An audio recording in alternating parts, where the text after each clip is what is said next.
Olá, querido aluno, querida aluna. Como vão vocês aí do outro lado da telinha? Eu espero que todos vocês estejam muito bem para juntos assistirmos a mais uma aula do componente curricular de matemática. Na verdade, nós vamos estar fazendo uma revisão sobre medidas. Vamos lá? E na nossa aula de hoje, nós vamos estar falando sobre medidas de massa, capacidade, superfície e tempo. Para medir a massa ou peso de um produto, objeto ou de um ser vivo, utilizamos diferentes unidades de medida.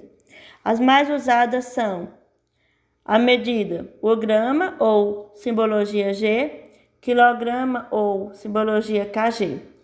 O quilograma ou simplesmente quilo é utilizado para nos referirmos à quantidade de feijão em um pacote ou massa corpórea de uma pessoa, por exemplo. O grama é utilizado para nos referirmos a porções menores, como a massa de um bife ou de uma maçã. A balança é o instrumento mais utilizado para medir a massa. Mostro aqui para vocês alguns tipos de balanças, que é o instrumento que nós vamos estar medindo a massa. E agora nós vamos para as unidades de medidas e essas transformações.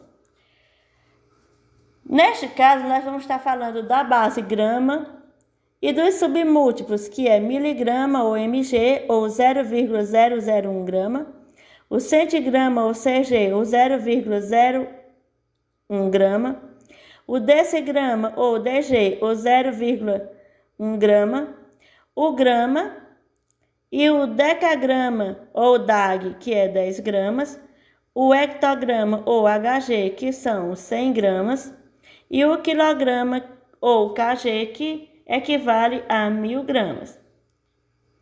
Agora eu vou estar mostrando para você as medidas de capacidade.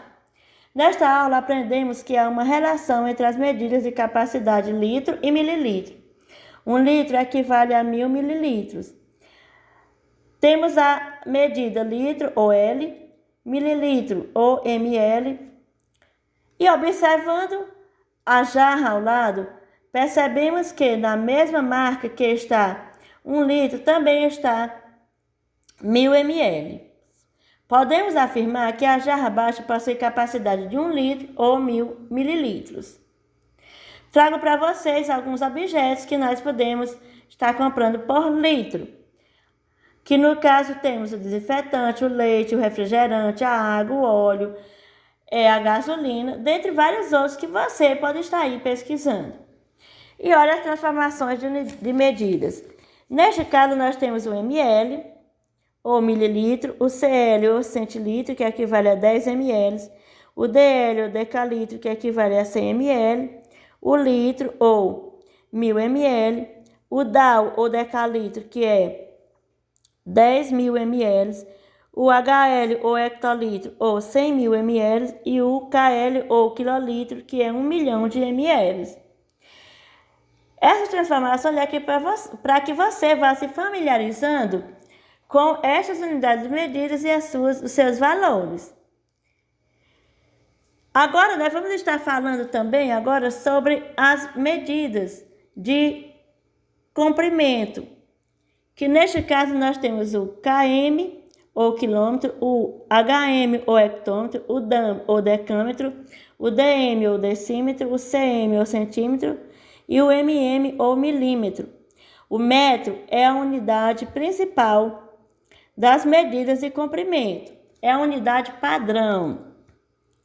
E agora vamos conhecer os símbolos dos comprimentos.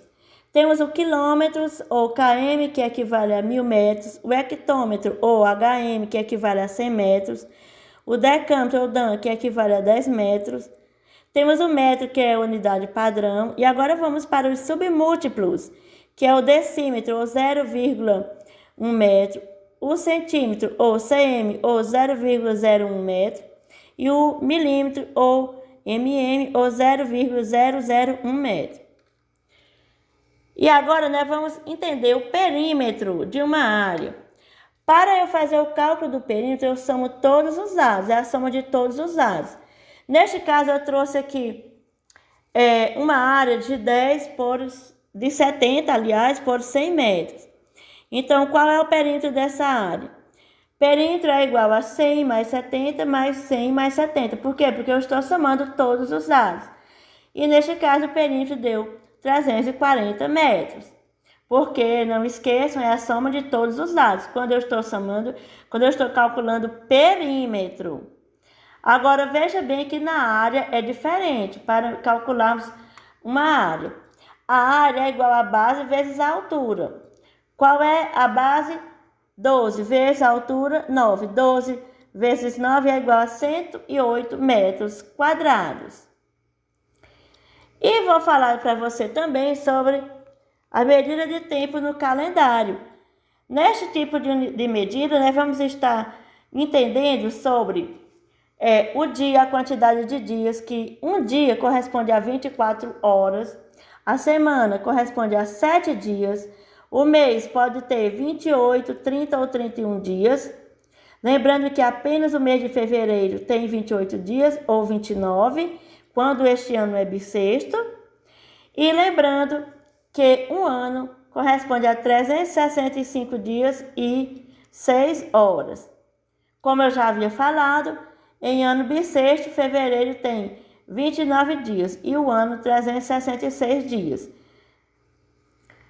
Eu trouxe o calendário, que é onde nós vamos estar fazendo essa soma. E no calendário eu posso estar sabendo quais são os meses do ano, que começam em janeiro, aí fevereiro, março, abril, maio, junho, julho, agosto, setembro, outubro, novembro e dezembro.